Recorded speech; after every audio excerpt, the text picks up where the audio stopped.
We're Group22, and our topic is the impact of information technology on universities. The main argument we will present is, will IT make universities obsolete? One side of the argument is that this is highly likely. Why is that? Because there are a bunch of online resources available for people to learn things.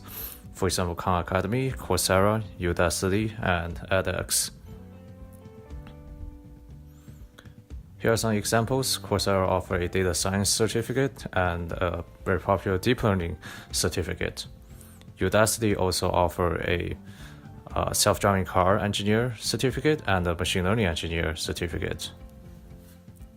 Here are some statistics from edX. 47% learners put their certificates on LinkedIn, 45% include them in resumes, 83% agree that they learned something new, and 43% said they even had positive career outcome, for example, promotion or getting a new job in a different field.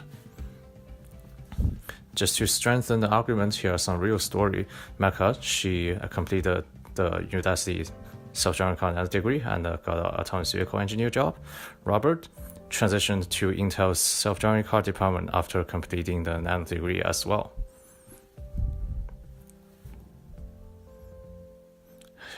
There are some tech companies that no longer require all candidates to have college degrees. For example, Google and IBM, they also consider candidates who acquire knowledge from those online courses. Technology does not make universities entirely obsolete. One of the first reasons why that is true is because virtual learning cannot replace the in-class social learning aspects of a university setting, especially not the interpersonal or communication skills. Another major reason is research-based learning that happens in the universities for things like thesis-based or grad studies.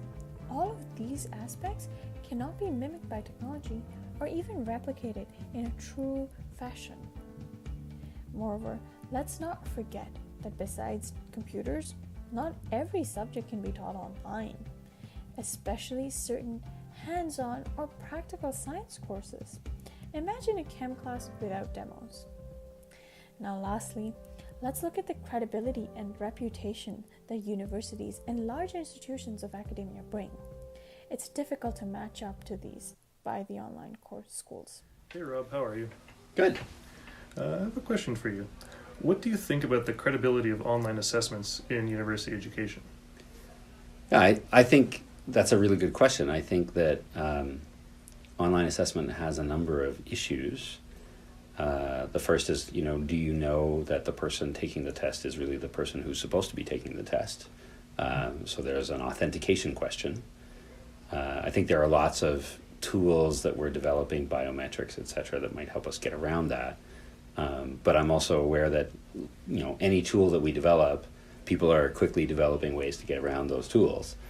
I also think, honestly, aside from the authentication question, that education, the value of education is in a lot of the face-to-face activities, group activities, hands-on prototyping of things, learning in a face-to-face situation. So while online courses, I think, have a good place in things like calculus, they're never going to replace what I think are the most important classes in a university education, and those are the sort of small group projects where you get together and make a thing and then have to defend it. One other question, Rob. Where do you see education going online in the next 10, 20 years? Well, I think online education has a real role to play serving an ever-growing market of lifelong learners. And the real question is, what is the difference between education and credentialing? Because the power of online education is to make education ubiquitous and democratize it. But the real, and separate it from credentialing, which has been, the two have been tied by the university as an institution as we know it today. And really the advent of online courses like MOOCs and Coursera and things like that are that you can separate education from credentialing. I think that online education is going to boom. I don't think that it's going to replace